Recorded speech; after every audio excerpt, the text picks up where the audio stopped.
کہ دنیا میں جتنے بڑے بڑے جرنیل گزرے، سپہ سالار گزرے، فاتحین گزرے، سکندر اعظم سے لے کر نیپولین تک، سب کی ذات کا واحد حوالہ یہی تھا کہ وہ جرنیل ہیں، فاتح ہیں، سپہ سالار ہیں۔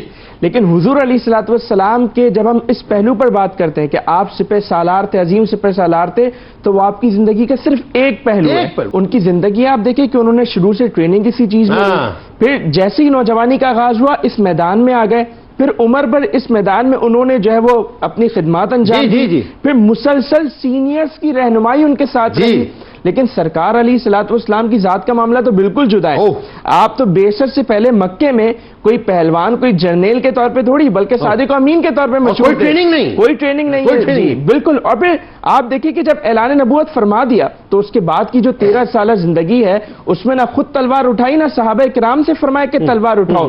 لیکن ہجرت کے فوراً بعد جب مارکہ حق و باطل غزوہ بدر پیش آتا ہے، نہ ہی تعداد ہے، نہ ہی کوئی جو ہے وہ پراپر فوج ہے، نہ ہی فوجی مشقیں ہیں، نہ ہی سامان جنگ ہے، نہ ہی مینٹلی پریپریشن ہے، کچھ بھی نہیں ہے۔ لیکن اگر ہے تو سپہ سالار اعظم کی جنگی تدابیر اور حکمت ہے کہ جنہوں نے اس دن کو یوم الفرقان بنا دیا۔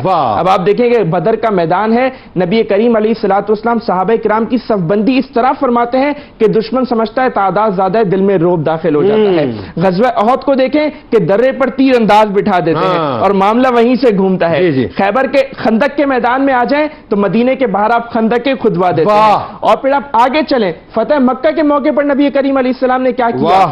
بالکل رازداری کے ساتھ آپ سفر کے لیے چلے، بالکل رازداری کے ساتھ۔ جب مکہ کے قریب پہنچے تو پہلے ہوتا یہ تھا کہ جب لشکر جاتا تھا تو سب کا کھانا ساتھ بنتا تھا۔ نبی کریم علیہ السلام نے حکم فرمایا کہ سب اپنا اپنا کھانا الگ بنائیں گے تاکہ آگ جلے اور لگے کہ لشکر بہت زیادہ۔ اور پھر آپ خیبر کا مقام دیکھیں کہ جب غزوہ خیبر کا مقام آیا تو خیبر اور غطفان کے درمیان مقام رجی کو اپنا ہیڈ کوارٹر بنایا تاکہ ان دونوں کی کمیونیکیشن ٹوٹ جائے۔ پھر طائف کا میدان، طائف کا محاصرہ آپ دیکھیں کہ وہاں پر آپ نے منجنیق کا استعمال کیا۔ تو نبی کریم علیہ الصلوۃ والسلام کے سارے غزوات کو آپ دیکھیں، ایوری ٹائم نبی کریم علیہ السلام ایک نئی ٹیکنیک کے ساتھ آ رہے ہیں۔ اور پھر نبی کریم علیہ الصلوۃ والسلام کی جنگی اخلاقیات کا تو پورا ایک چیپٹر ہے، اور آج کے جو انٹرنیشنل قوانین ہے، جو انٹرنیشنل لا، اس سے تقابل بھی کیا جاتا ہے کہ حضور علیہ الصلوۃ والسلام کا حکم دیکھیے کہ عورتوں کو قتل نہیں کیا جائے گا، بچوں کو قتل نہیں کیا جائے گا، بوڑھوں کو قتل نہیں کیا جائے گا، املاک کو نقصان نہیں پہنچایا جائے گا، خواہ خواہ کی خون ریزی نہیں ہوگی، خواہ خواہ کی تباہی بربادی نہیں ہوگی۔